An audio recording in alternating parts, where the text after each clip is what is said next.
Because if it turns out that you are improperly constituted, even the issue of recusal becomes secondary. But if it comes out that you are properly constituted, then the issue of recusal now follows. I urge that if we follow that route, in accordance with my teacher's guidance, Professor Gidu Muigai, there will be greater order and coherence. And I thank you. My Lord, is that an adjournment? Is that Mr. Ongoya applying for an adjournment? Because he's saying, and perhaps rightly or wrongly, that even the recusal application comes after determination of the question of empanelment. If that be so, and they may leave, they normally leave court, they may leave, they left Senate, may leave court, we let them say whether they're applying for an adjournment. Is that remark, they normally leave court, whether they left Senate, palatable in this court, my lord? I need that. No, because this is an adjournment. No, is that remark palatable before my lords and my lady? My lady, because, you know, we have decorum at the bar. If you have a professor of law misbehaving at the bar, then there's a problem. I'm urging that you direct that remark be withdrawn first, then we make progress. I'm urging, my lord. The remark was made in your presence. I'm urging it be withdrawn first, then I can respond. My lord, I have no problem with withdrawing the remark, but the point is, it is a veiled application for adjournment, because Mr. Ongoya is saying that the court must address the question of empanelment before the recusal. So why can't he just get to the point? I am answering the question now, but I know that he has withdrawn. He said he has no problem with withdrawing, but I didn't withdraw. I want him to withdraw first, my lord, because I'm entitled to dignity. Ongoya, I have no problem with withdrawing. You're my friend, but no, I have no problem, my lord. I withdraw the remark, but Thank you. There is practice. Thank you. Let me now address the question as addressed. My lord, Professor Jenda was my teacher and been my mentor of many years. I have no disrespect for him. I just want my own dignity asserted, because I can't protect my client's dignity if my own is in question. But having said that, my Lord Judge Mrima, you are a witness that the issue of how this bench was empaneled has been disclosed here when we are here. We have raised concerns through learned colleagues like Ida Mungai and learned colleague Mr. Ndegwa that we now want to take that as an issue. My colleagues have rightfully submitted that matter requires a substantive application. Rightly, we agree with them fully. But you'll agree with me that if you are improperly constituted, then you cannot make one more step. It's therefore in that regard that my Lord Judge Mrima asked, how do we move forward? I also had my learned mentor, Professor Gidu Muigai, again ask, how do we move in an orderly manner? I'm suggesting let that substantive application be placed before you. Being as preliminary as it appears on the face of it, give back-to-back timelines on the compliance by the parties. Let the parties come and now formally address you on that question. They'll have a determination on that question. I humbly plead. Of the Deputy President-elect shall be before the Chief Justice, or in the absence of the Chief Justice, the Deputy Chief Justice.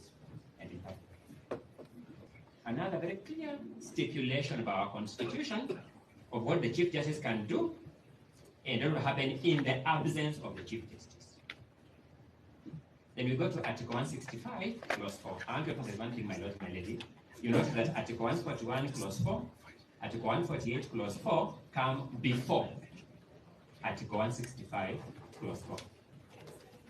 The makers of the Constitution were aware of what would happen in the absence of the Chief Justice while drafting Article 141, Clause 1, Article 148, Clause 4. Let us see what they said at Article 165, Clause 4.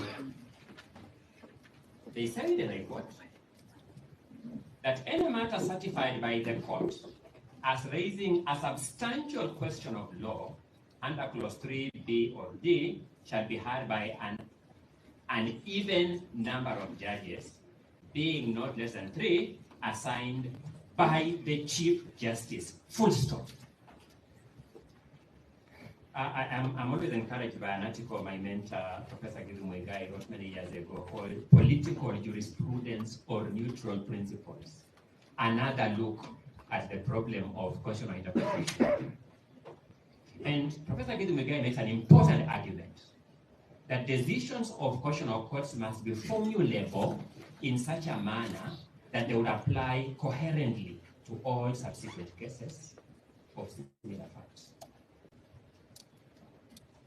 I'll not read these names in full, but you now know that if we approach this court and read for it Lena Conchella, the decision already alluded to, it will appear that this court's position is this power by the Chief Justice is administrative. If we approach this court and read the case of Kemri and the case of Omtata, both of which have been referred to by my learned colleague Mr. Gada, you'll notice that the power under Article 165 is not administrative. The court says so, and my Lord Judge Urima, you contribute that jurisprudence. It is a constitutional imperative.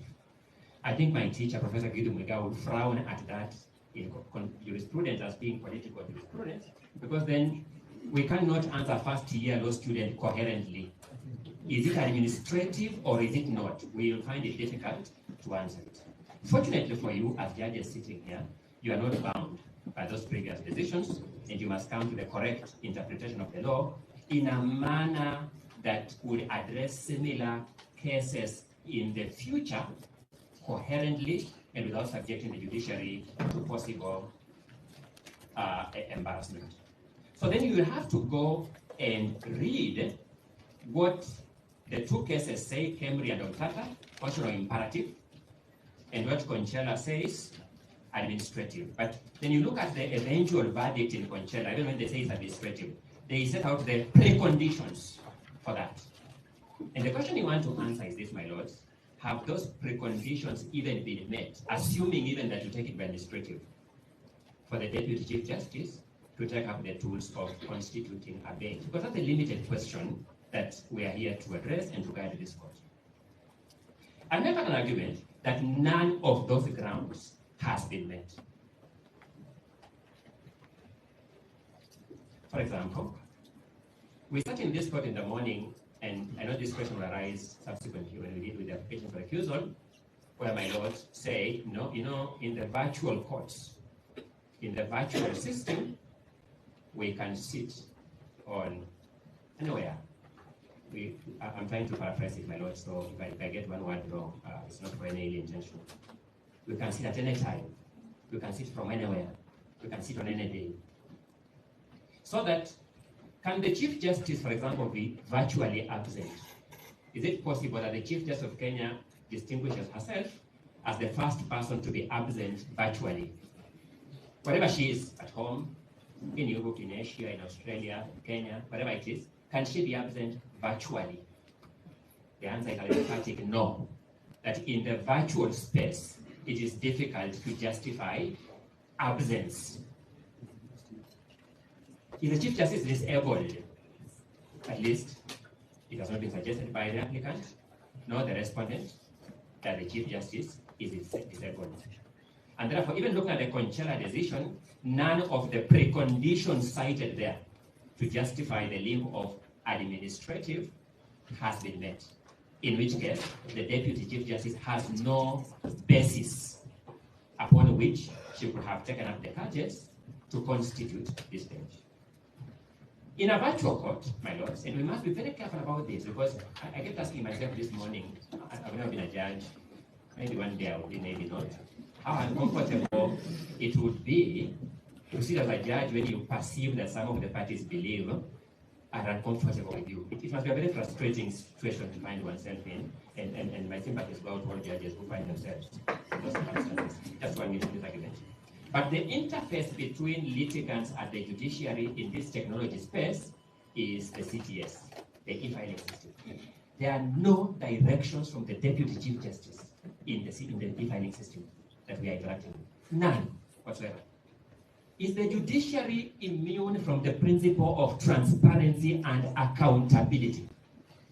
It is not.